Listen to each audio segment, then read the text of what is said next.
તમારું પણ વોટ્સએપ અને ટેલિગ્રામ બંધ થઈ જશે જો તમે સરકારના નિયમનું પાલન નહીં કરો ને તો.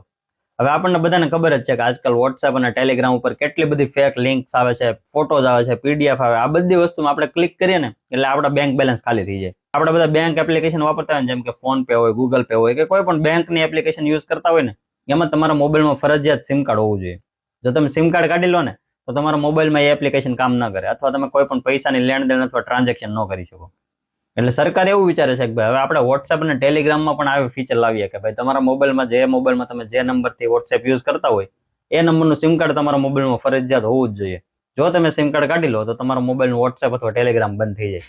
હવે આનાથી ફાયદો શું થાય કે ભાઈ જે લોકો સ્કેમ કરતા હોય ને એ લોકો શું કરે, 5-10 સિમ કાર્ડ લઈ લે બીજાના નામના અને અલગ અલગ મોબાઈલમાં વોટ્સએપ ને ટેલિગ્રામ ચાલુ કરી દે અને સિમ કાર્ડ ફેંકી દે. એનાથી લોકોને પકડવા મુશ્કેલ બની જાય. પણ હવે આ જો ટેકનોલોજી અથવા આ સ્કીમ આવશે ને કે ભાઈ તમારે ફરજિયાત તમારા મોબાઈલમાં સિમ કાર્ડ રાખવું પડે તો જ વોટ્સએપ ટેલિગ્રામ હાલે, તો ભાઈ એ લોકોને શું કરવું પડશે કે ભાઈ અલગ અલગ 10-15 મોબાઈલ રાખવા પડશે અને સિમ કાર્ડ એ ફરજિયાત રાખવું પડશે.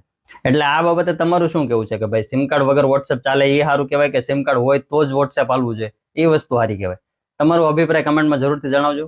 વિડીયો સારું લાગ્યું હોય, ઇન્ફોર્મેટિવ લાગ્યું હોય તો જરાક લાઈક કરતા જજો અને પેજને ફોલો જરૂરથી કરજો અને ચેનલને સબસ્ક્રાઇબ જરૂરથી કરજો. Thank you for watching guys. C you in the next video.